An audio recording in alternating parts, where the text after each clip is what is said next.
ప్రార్థిస్తున్నాను.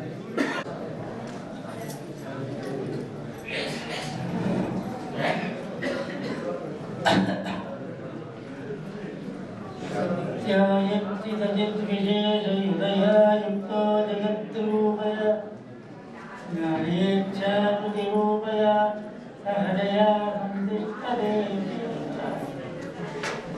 సృష్ట్యాదీర్ఘరోతి జగదకృత్యాదియోలీలయా తస్మై శ్రీ గురుమూర్తయే నమైనమో శ్రీ దక్షిణామూర్తయే సదాశివసమారంభాం శ్రీకంఠాచార్యమధ్యమం అస్మదాచార్యపర్యంతాం వందే గురుపరంపరాం. నృత్యపీఠాధిపతులు అందరికీ మరియు సద్గురువైన శివానందమూర్తి గారి చరణారవిందములకు శరణులు అర్పించుతూ మాహేశ్వరి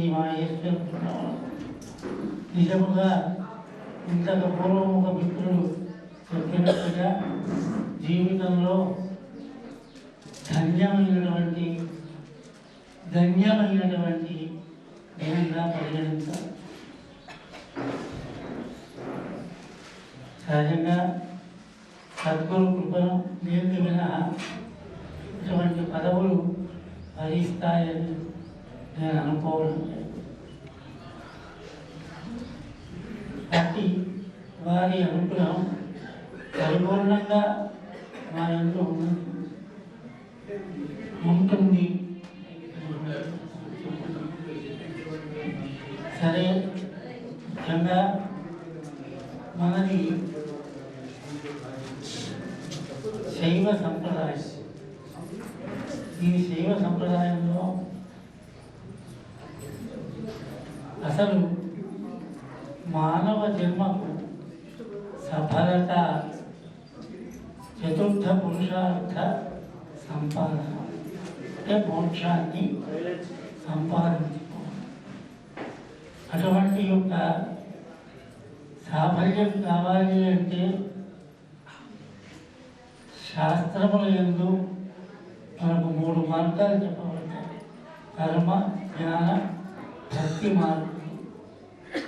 కర్మ జ్ఞానములు మనకు సాధ్యమయ్యే పనులు కావు నేటి కలియుగంలో. ఇక మిగిలినది ఒక భక్తి మార్గం. అది చాలా సులభతరము అని చెప్తారు. ఎట్లా సులభతరమయ్యా అంటే కలియుగంలో నామ సంకీర్తనం చేత మోక్షం లభిస్తుంది అని శాస్త్రములు ఉద్ఘోషిస్తున్నాయి.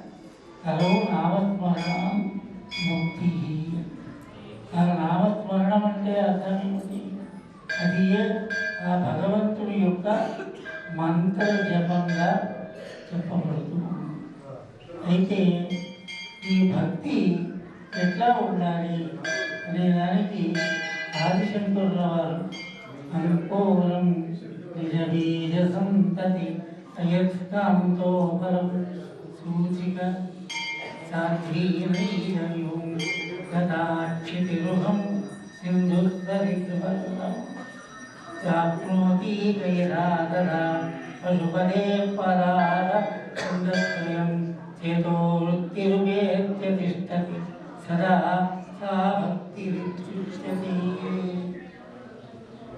సంత తైలధారవత్ అవిచ్ఛిన్న రూపా భక్తి అని చెప్పి భక్తిరసాయనకారులు అనేక రకాల నిర్వచనాలు ఇచ్చారు.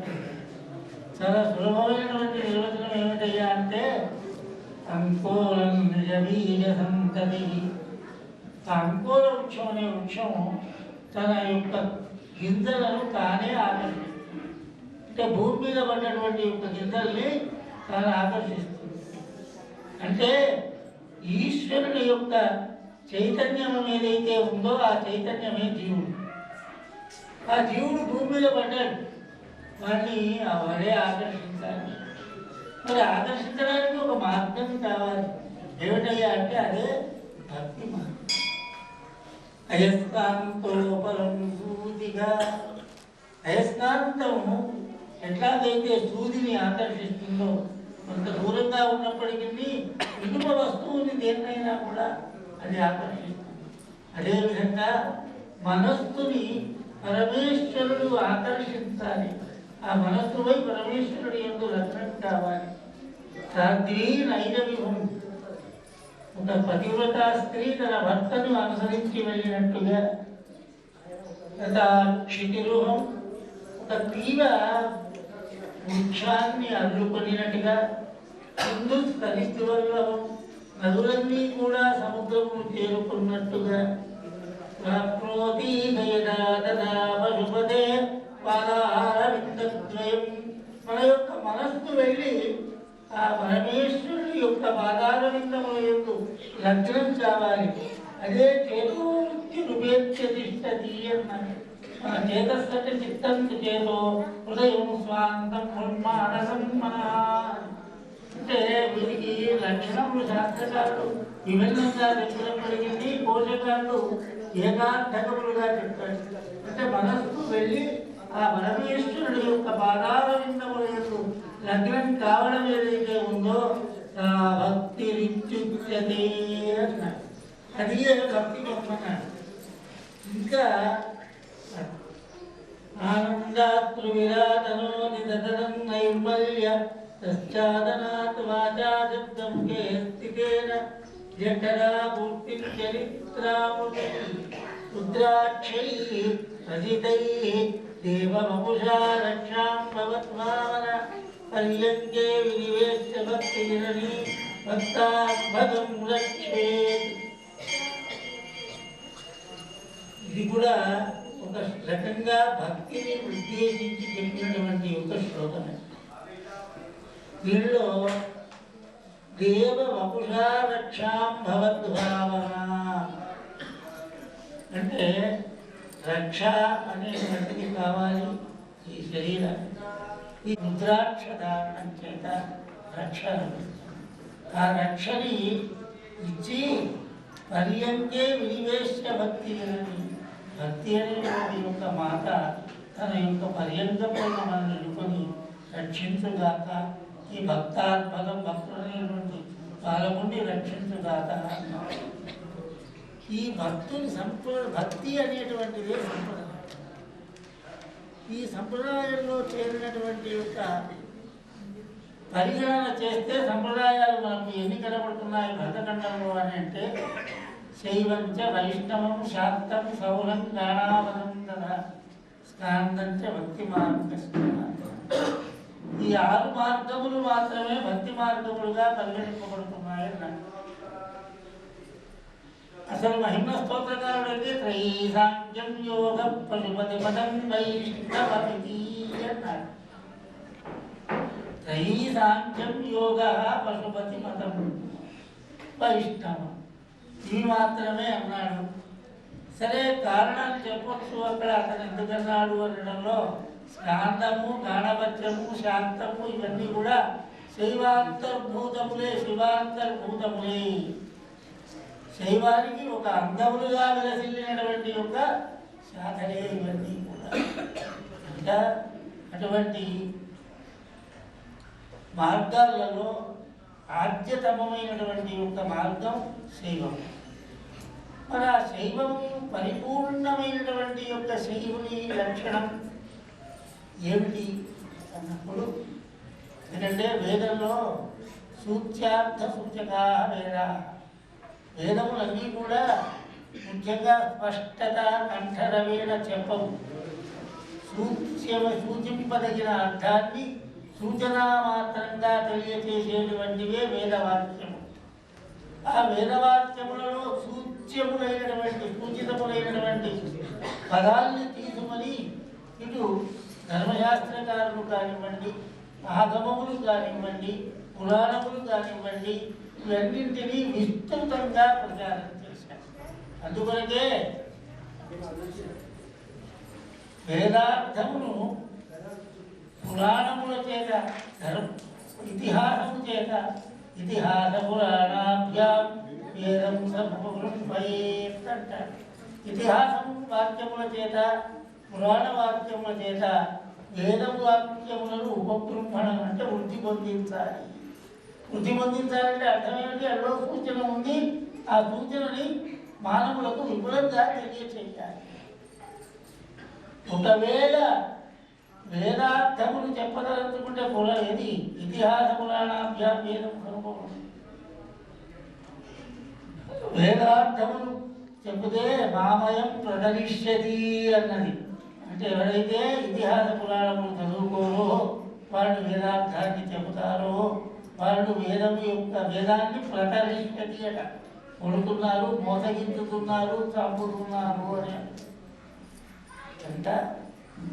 సంపూర్ణమైనటువంటి యొక్క శైవ లక్షణాన్ని చెబుతూ మనకు ఆగమాలలో ఏమిటి సంపూర్ణ శైవం అంటున్నారు ఏమిటండి మీరు?